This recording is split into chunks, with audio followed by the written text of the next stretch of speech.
नमस्कार। आज मैं फिर आपके सामने अपराध की एक और घटना लेकर आया हूं। अपराध की आज की घटना बताने से पहले कल के एक डेवलपमेंट के बारे में मैं आपको बता दूं कि मैंने अपने पार्ट 375 यानी 375 में देश की 4 सबसे खूंखार महिला अपराधियों का जिक्र किया था, जिनमें वो 2 बहनें भी थीं जिन्होंने महाराष्ट्र में 13 बच्चों का अपहरण और उनमें से 6 की हत्या का दोषी उन्हें लोअर कोर्ट ने, हाई कोर्ट ने और सुप्रीम कोर्ट ने दोषी पाया था। मैंने ये भी बताया था कि उनकी मर्सी पिटीशन, उनकी दया याचिका अभी भी पेंडिंग है। इसी कारण से वो पिछले 23 साल से महाराष्ट्र की यरवदा जेल में बंद हैं। कल मुंबई हाई कोर्ट में इनकी दया याचिका निस्तारित न करने की सुनवाई हुई। सुनवाई में मिस्टर जस्टिस जितिन जामदार और मिस्टर जस्टिस सारंग कोटवाल, इन्होंने ये ऑब्जर्व किया कि ठीक है, अपराधी बहनों का हत्या करना समझ से परे है, अपराध अत्यंत गंभीर है, सुधार की कोई गुंजाइश नहीं है, लेकिन राहत पर विचार किया जाना चाहिए था। और ये भी कहा कि राज्य सरकार के अधिकारियों की लापरवाही से 20 साल से मर्सी पिटीशन यानी दया याचिका पर कोई निर्णय नहीं हो पाया, कोई डिसीजन नहीं हो पाया। इसलिए इन दोनों बहनों की मृत्यु दंड की सजा आजीवन कारावास में बदली जाती है, यानी वो आजीवन मृत्यु तक जेल में ही रहेंगी, ऐसा अखबारों में बताया। कल जैसे ही ये डिसीजन आया, हमारे किस्सा गोई परिवार के बहुत ढेर सारे सदस्यों ने इसके संबंध में ये जानकारी दी। पहले नेट में जब ये खबर आई, सब जगह छपी, नेट पे सब जगह नेट के संस्करण में आई, तो पहले तो उसके लिंक भेजे। आज सुबह श्री प्रत्यूष वर्मा ने अखबार की और एक वेबसाइट का लिंक भेजा, जिसमें इस डिसीजन के बारे में बहुत ही डिटेल में बताया गया था। श्री अभिषेक त्रिपाठी ने मेल करके, उन्होंने भी अखबार की एक पूरी कटिंग, पुरानी कटिंग्स भी जिनमें इन दोनों की फ़ोटो है, जेल जाते हुए इन दोनों की फ़ोटो है, कोर्ट में प्रस्तुत होते हुए इन दोनों की फ़ोटो है, और उसके बाद वो खबर पूरी डिटेल में भेजी। श्री कुलदीप शर्मा ने भी एक पेपर कटिंग में, जिसमें इन दोनों की इस मृत्यु दंड को आजीवन कारावास में बदले जाने का जिक्र है, वो भेजा था। इनका नाम रेणुका और सीमा था। आप अगर देखेंगे फिर से 375, तो इसमें मैंने जिन 4 का जिक्र किया था, उनमें से रामश्री की सज़ा, फांसी की सज़ा पहले ही सुप्रीम कोर्ट ने आजीवन कारावास में बदल दी थी। 2 रेणुका और सीमा की सज़ा कल मुंबई हाई कोर्ट ने इस ग्राउंड पर, इस बिना पर कि राज्य सरकार के अधिकारियों ने 20 साल तक इस पर कोई निर्णय नहीं किया, इसलिए ये आजीवन कारावास में बदला जाता है। अब सिर्फ 2 महिलाएं जो अपनी फांसी का इंतज़ार कर रही हैं, क्योंकि मैंने तब भी बताया था, मैं फिर बता रहा हूँ, आज़ाद भारत में किसी भी महिला को मृत्यु दंड नहीं दिया गया है, किसी को भी फांसी पर नहीं लटकाया गया है। अब 2 महिलाएं ऐसी रह गई हैं जिनकी फांसी की सज़ा अभी भी बरकरार है, लेकिन अदालतों के चक्कर में कहीं न कहीं ये फंसी हुई है। एक तो है अमरोहा की शबनम, जिसने अपने प्रेमी के साथ मिलकर परिवार के 7 लोगों की हत्या कर दी थी, जिसमें छोटे बच्चे भी थे। दूसरी है सोनिया, जिसने अपने पिता विधायक रेलू राम और अपने परिवार के 8 लोगों की कोल्ड ब्लडेड हत्या की थी, उसमें भी एक बच्चा साल 1.5 साल का था। तो उस एपिसोड में जिन 4 खूंखार महिला अपराधियों का जिक्र था, वो उनमें से 2 फांसी से बच गईं। 2 का मतलब एक रामश्री और दूसरे में दोनों बहनें। 2 के बारे में अभी कोई डिसीजन नहीं हुआ है। तो चूंकि ये इम्पॉर्टेंट डेवलपमेंट था, किस्सा गोई परिवार के बहुत से लोगों ने इस संबंध में बहुत ढेर सारी टिप्पणियां की थी। उस एपिसोड में ही कम से कम 200-250 कमेंट्स होंगे, आप जाकर पढ़ सकते हैं। इसलिए मेरा फ़र्ज़ था कि इस अपडेट के बारे में आपको बता दूं। अब आज का वाकया। तारीख थी 17 मार्च, सन था 1997। थाना गोसाईगंज, लखनऊ शहर से सटा हुआ देहात का थाना है। सुबह 8 बजे रामचंद्र नाम का, जिसके पिता का नाम छोटे लाल था, ये आदमी गोसाईगंज थाने पर पहुंचा और उसने कहा कि मेरा भाई हरिश्चंद्र, जो अपने चाचा राम सनेही के यहाँ गांव निजामपुर में रहता था, रात में किसी ने उसकी हत्या कर दी। उसके चेहरे और गर्दन पर धारदार हथियारों से बहुत ढेर सारी चोटें पहुंचाई गईं, जिसके कारण उसकी मृत्यु हो गई और लाश अभी भी हमारे उसी चाचा के घर में पड़ी हुई है। सूचना मिलते ही थानाध्यक्ष गोसाईगंज नागेंद्र सिंह, एसपी ग्रामीण यानी SP rural Lucknow Shri PK. Mishra अपने साथ, पी.के. मिश्रा साहब अपने साथ उस इलाके के सर्किल ऑफिसर यानी डिप्टी एसपी ओपी सिंह को लेकर मौके पर पहुंचे। घटनास्थल पर हरिश्चंद्र का शव एक चारपाई पर बेतरतीब पड़ा हुआ था। उसके चेहरे और गर्दन पर धारदार हथियारों से 20 वार किए गए थे, जिससे मृतक का चेहरा बिल्कुल नहीं पहचाना जा सकता था, एकदम विकृत हो गया था।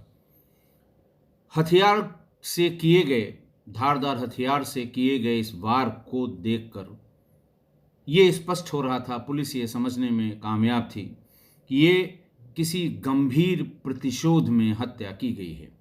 बहुत ज़बरदस्त वेंजियंस है इस हत्या करने में। इस तरह की हत्या तभी होती है मारने वाले के अंदर प्रतिशोध या क्रोध भरा हो बहुत दिन से।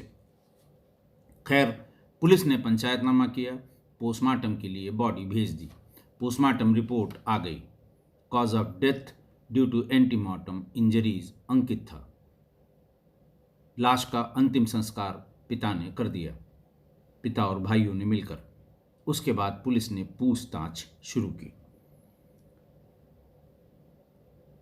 पूछताछ के दरमियान ये बताया गया कि साहब, ये जहां अपने चाचा के यहाँ मरा है, चाचा का एक लड़का है हरिराम, वो घटना वाले दिन से ही दिखाई नहीं दे रहा है। लोगों का ध्यान उस पर इसलिए नहीं गया था क्योंकि वो बड़े मशीनों का मैकेनिक था और अक्सर कई दिन के लिए बाहर जाया करता था। लेकिन इस बार कुछ एबनॉर्मल देरी हो रही है। अखबारों की जानकारी से उसको पता भी लग गया होगा कि हरिश्चंद्र की हत्या उसके घर में हुई है। फिर वहाँ लोगों से पूछा गया, गांव वालों से, तो उन्होंने बताया कि साहब, हरिराम के पिता 2 भाई थे, राम सनेही और छोटे लाल। ये लोग निजामपुर गांव में कंबाइंड फैमिली के रूप में रहते थे। दोनों भाइयों में कुछ बिगाड़ हुआ, प्रॉपर्टी का कुछ झगड़ा हुआ और दोनों ने अपना अपना हिस्सा अलग कर लिया। हरिश्चंद्र के पिता छोटे लाल, उन्होंने गांव का अपना हिस्सा बेच दिया और गोसाईगंज कस्बे में आकर एक मकान खरीदकर उसमें अपने लड़के लड़कियों और पत्नी के साथ रहने लगे। दूसरा भाई राम सनेही, वो अपने बेटे हरिराम और उसकी पत्नी और हरिराम की पत्नी और राम सनेही की पत्नी, ये 4 लोग वहाँ पर अपने गांव में रहने लगे। गांव वालों ने यह भी बताया कि पिछले 2-3 सालों से हरिश्चंद्र ने अपने शहर में अपने पिता के मकान से भागकर, शहर में के मतलब गोसाईगंज कस्बे में जो उनका मकान था छोटे लाल का, वहाँ से भागकर वो अपने चाचा के इस गांव वाले मकान पर आकर रहने लगा। और जब ये बताया गया और जब ये पूछा गया कि आखिर वहां से क्यों भागा, तो उन्होंने इसका कारण ये बताया कि साहब इसकी अपनी पत्नी से अनबन थी, पत्नी से ज़्यादा झगड़ा हुआ, पत्नी को इसने घर से बाहर निकाल दिया और दूसरे तीसरे दिन ही भागकर यहाँ अपने चाचा के पास आ गया और तब से यहीं रह रहा है। चाचा का बेटा हरिराम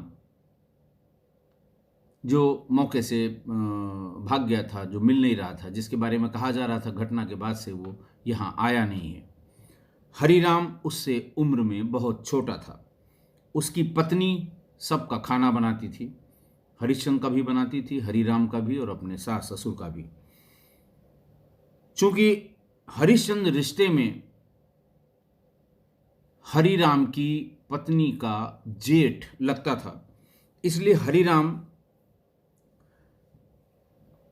की पत्नी अपने जेठ हरिश्चंद्र से पर्दा करती थी।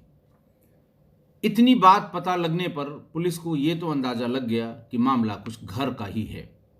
अपना घर छोड़कर अपने चाचा के यहाँ रहना, अकेले रहना, पत्नी से विवाद होने की बात बताना, पत्नी को मार के अपने घर से भगा देना, यहाँ आकर इन लोगों के साथ रहना, बात तो कहीं न कहीं कुछ है, पर हरिराम की गिरफ्तारी बहुत ज़रूरी है, तभी शायद इस बात का पता लग सके। पुलिस ने पूरी ताकत लगाकर हरिराम को 4-5 दिनों में गिरफ्तार कर लिया और थाने पर ले आई। हरिराम से जब पूछताछ शुरू हुई तो वो पहली श्रेणी के ही पूछताछ में ही टूट गया। उसने फिर पूरा वाकया बताया।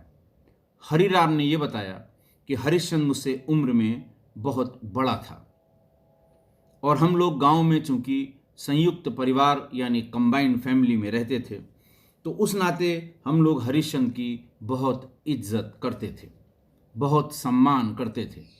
सम्मान इस हद तक कि हरिश्चंद्र के सामने हम भाई बहन कभी कुछ बोलते नहीं थे, और चूंकि वो बड़ा था तो वो भी बड़े होने का एहसास कराता था और सबका ख्याल रखता था।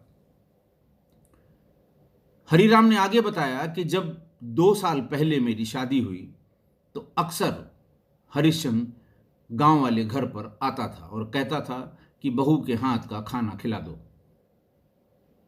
बहू और हरिराम के पिता यानी हरिश्चंद्र के चाचा, ये सब लोग उसको पूरे सम्मान से घर के भीतर नई बहू के हाथ का खाना खिलाते थे।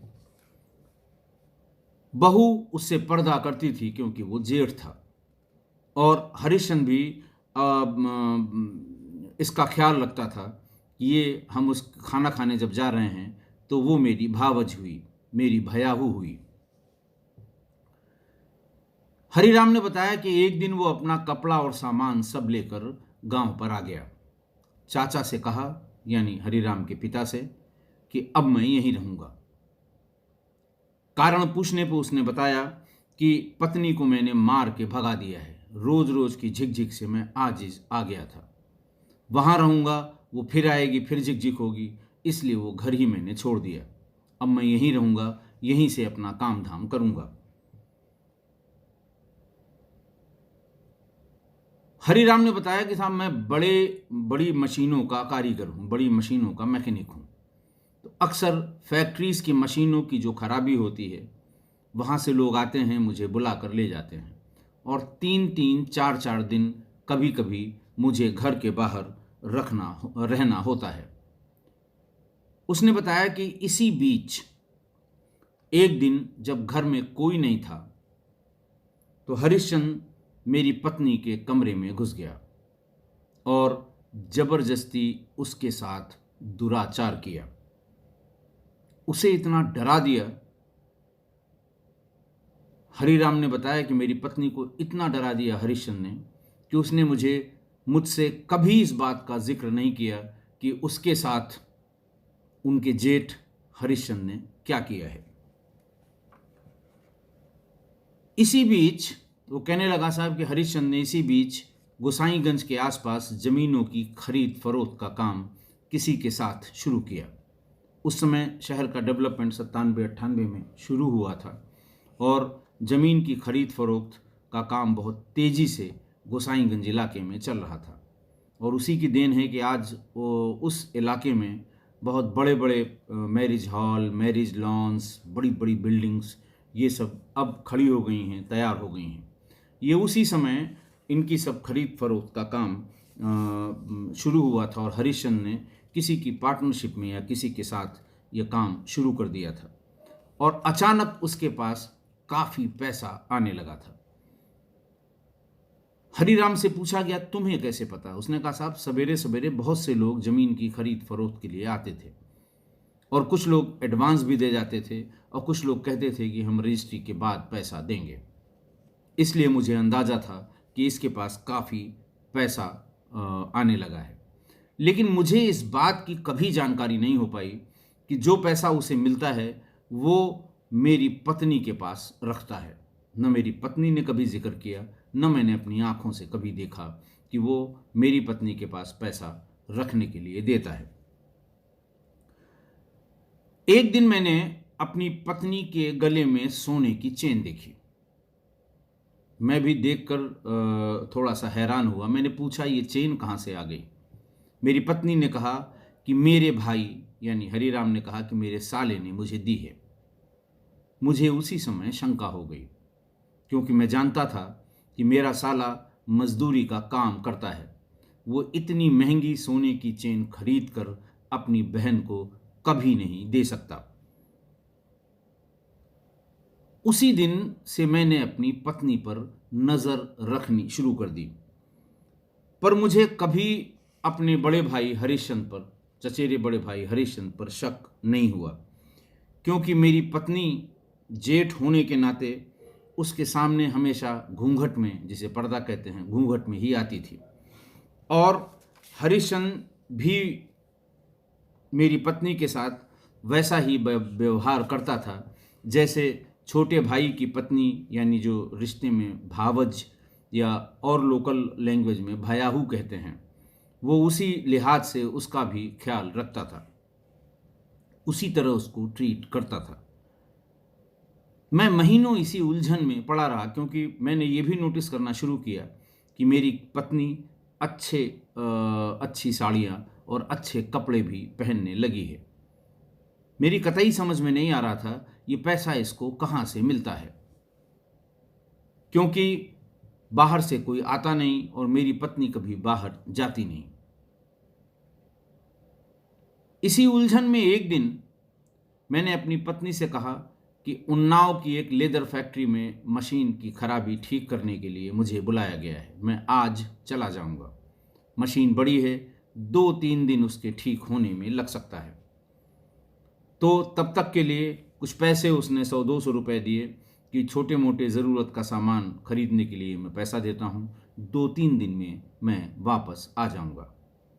लेकिन उसके मन में जो चल रहा था उसी के तहत वो जानबूझकर उसी दिन रात में 11 बजे वापस आ गया। घर के बाहर पहुंचकर दबे पांव वो चुपचाप पहुंचा। उसने दरवाजे पर कान लगाकर सुनने की कोशिश की। उसे भीतर से फुसफुसाहट की आवाज़ साफ सुनाई पड़ने लगी। उसका अंदाज़ा भी सही निकला कि भीतर उसकी पत्नी हरिश्चंद्र के साथ है इस समय, जिस समय ये फुसफुसाहट हो रही है। जैसे ही वो कन्फर्म हुआ कि पत्नी और हरिश्चंद्र एक साथ हैं, गुस्से में उसने बहुत जोर से दरवाजे को भड़बड़ाया, पीटा जिसे कहते हैं, लिटरली दरवाजे को पीटा। थोड़ी देर में उसकी पत्नी आई और उसने दरवाजा खोल दिया। हरिराम कहता है कि मैं गुस्से में बिल्कुल लाल पीला हो रखा था। मैं सीधे अपनी पत्नी के कमरे में घुसा। मैंने देखा हरिश्चंद्र वहां मौजूद था, कम कपड़ों में, आधे कपड़ों में। गुस्से में मैंने उस पर हाथ उठा दिया, जबकि हम बहुत सम्मान करते थे। जैसे ही मैंने हाथ उठाया, हरिश्चंद्र ने फौरन अपना कट्टा निकाल लिया और कहा कि खबरदार, जरा सा भी आगे बढ़े गोली मार दूंगा। ये कह के उसने मेरे सीने पर कट्टा लगा दिया और फिर जोर जोर से कहा कि अपनी बीवी से पूछो कि वो किसके साथ रहना चाहती है। वो तुम जैसे भिखारी के साथ रहेगी कि मेरे साथ रहेगी, अब यही तुमको बताएगी, इसी से पूछ लो। जोर जोर से कहा कि तुम इस भिखमंगे के साथ रहोगी कि मेरे साथ रहोगी, आज तुम अपने इस हरिराम को बता दो। और उसके और मेरे सामने ही मेरी पत्नी ने कहा कि चुपचाप जाओ, बाहर सो जाओ, वरना जान से हाथ धो बैठोगे। यही बात हरिश्चंद्र ने भी कही कि जब तुमको पता ही लग गया है तो अब से तुम बाहर रहोगे, बाहर सो जाओ जाके। हम और ये तुम्हारी पत्नी, हम लोग कमरे के भीतर रहेंगे। हरिराम ने कहा कि मेरे पास कोई चारा नहीं था, चुपचाप बाहर आ गया और उन दोनों ने दरवाजा बंद कर लिया। मैं अपनी चारपाई पर गुमसुम बैठा रहा। भीतर से उन दोनों की जोर जोर से हंसी की आवाज भी सुनता रहा, लेकिन मैं कुछ कर नहीं सकता था। मुझे लगा कि जरा सा भी बात बिगड़ेगी, हरिश्चंद्र मुझे गोली मार देगा। हरिराम ने कहा कि मैं साहब खून का घूंट पीकर रह गया। मैं अगले दिन भागकर पास के गांव में राम सजीवन लोहार के पास गया और उससे कहा कि एक वजनदार फरसा मुझे चाहिए। उसने कारण भी पूछा तो उसने कहा जंगली जानवर बहुत परेशान करते हैं रात में, इसलिए ऐसा फरसा वजनदार हो कि ताकि एक ही बार में गर्दन पर वार करने पर गर्दन कट जाए और जानवर उलझे नहीं हमसे। खैर, उसको बेचना था, उसने एक वजनदार भारी फरसा इसको बेच दिया। ये अंगोछे में छिपाकर रात में ले आया और बरामदे में जहां अनाज की बोरियां रखी हुई थीं उसी में छिपाकर रख दिया। हरिराम कहता है कि मैं रोज इस मौके की तलाश में रहता था कि कब ये सोया हुआ मिल जाए, क्योंकि अगर ये जगा हुआ रहेगा तो ये मुझे गोली मार देगा। कट्टा हमेशा रखता था। रोज पूरी पूरी रात जाग के मैं यही इंतजार करता था कि कब दरवाजा खुला हुआ मिल जाए, कब ये सोया हुआ मिल जाए। घटना वाले दिन रात में करीबन 3 बजे ये पेशाब करने के लिए बाहर निकला। बिजली चली गई थी, घुप अंधेरा था, मैं जग रहा था। जैसे ही ये बाहर पेशाब करने के लिए निकला वैसे ही मैंने वो फरसा निकाल लिया। मैं चुपचाप दरवाजे की आड़ में खड़ा हो गया। जब ये वापस आया, जैसे ही ये कमरे में घुसने को हुआ, मैंने पूरी ताकत से इसके सिर पे फरसा मार दिया। ये लड़खड़ा कर दूसरी तरफ जाने की कोशिश करने में मेरी चारपाई से अटक गया और चारपाई पर गिर पड़ा। मेरे लिए बहुत अच्छा मौका था। मैंने इसके सिर और गर्दन पर ताबड़तोड़ वार करने शुरू कर दिए। ये वार मैंने तब बंद किए जब मैं खुद थक गया। इसी बीच मेरी पत्नी भी आ गई। मुझे एहसास हो गया कि वो आ गई, लेकिन थोड़ी देर बाद वो लगता है घर से बाहर भाग गई। ऐसा देखकर जब मैंने इंश्योर कर लिया कि अब इसमें जान नहीं बाकी है और 20-25 बार मैंने भारी फरसे से उस पर वार किया है, मैं भाग के कमरे के भीतर गया। फिर बाकी घर में इसको अच्छी तरह ढूंढा कि ये भी मिल जाए, आज इसको भी ख़त्म कर देंगे, लेकिन वो कहीं नहीं मिली। वहाँ से भागकर मैं फरसा हाथ में लिए हुए गांव के बाहर की जो नाली है, गहरी नाली, उसमें फरसा फेंका। गांव के ही एक हैंडपंप को चलाया, वहाँ पर अपने सारे कपड़े उतारे, उन्हें हैंडपंप के पानी से अच्छी तरह साफ किया। साफ करने के बाद वही गीले कपड़े मैंने फिर से पहन लिए और वहाँ से पैदल गोसाईगंज की तरफ गया। गोसाईगंज बाजार से फिर पैदल ही लखनऊ शहर, लखनऊ चारबाग रेलवे स्टेशन पहुँच गया। इतनी दूर तक पैदल चलते चलते मेरे वो कपड़े भी सूख गए। मैं 2 दिन लखनऊ यानी चारबाग रेलवे स्टेशन के प्लेटफॉर्म पर रहा। फिर एक दिन एक पैसेंजर गाड़ी से बैठकर हरदोई चला गया। हरदोई में मेरे एक रिश्तेदार रहते हैं। पुलिस ने मुझे वहां से पकड़ लिया। इतनी स्वीकारोक्ति के बाद पुलिस ने हरिराम को अपने चचेरे भाई हरिश्चंद्र की हत्या के आरोप में जेल भेज दिया। फरसा रिकवर कर लिया। वो कपड़ा जो घटना के समय इस्तेमाल हुआ था वो उससे लेकर और उसको एफएसएल जांच के लिए भेज दिया गया। यही दो साक्ष्य उनके पास थे और जो चश्मदीद गवाह थी उसकी पत्नी, वो साफ घटना से मुकर गई। कायदे से तो उसकी पत्नी को भी जेल भेजना चाहिए था, लेकिन संभवतः साक्ष्य के अभाव में वो 120 बी की मुलजिम है। अपनी आंखों के सामने हरिश्चंद्र की हत्या को देखना, पुलिस को न बताना, साजिश का बू आती है इसमें, लेकिन साक्ष्य के अभाव में उसे गिरफ्तार नहीं किया गया। आज की घटना, वैसे तो आज की घटना हत्या की एक सामान्य घटना है। हत्या वैसे सामान्य नहीं होती, लेकिन घटना सामान्य है। बहुत सी इस तरह की हत्याएं आस पड़ोस में आपने देखी होंगी। आशनाई के चक्कर में हुई हत्याएं होती रही हैं, हो रही हैं और होती रहेंगी। यानी ये अपराध की सामान्य घटना थी, पर इसमें कुछ बातें ध्यान देने लायक भी हैं कि जेठ और भावज यानी भयाहू का रिश्ता बहुत पवित्र माना जाता है। आज भी ग्रामीण परिवेश में इस रिश्ते को बहुत पवित्र मानते हैं।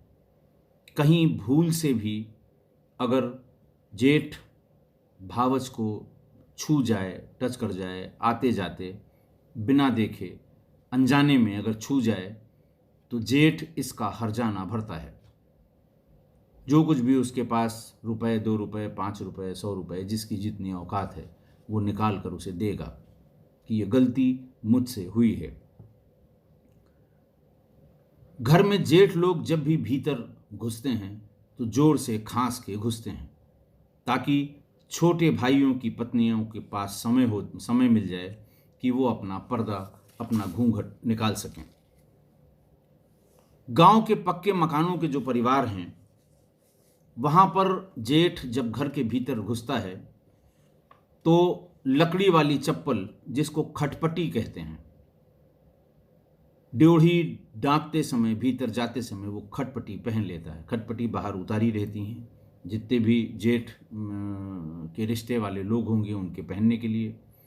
भीतर जब वो फर्श पर उसकी आवाज़ खटपट खटपट होगी तो छोटे भाई की पत्नियों को पूरा मौका मिल जाता है कि जेठ आ रहे हैं। वो पर्दा कर लेती हैं या वहाँ से हट जाती हैं।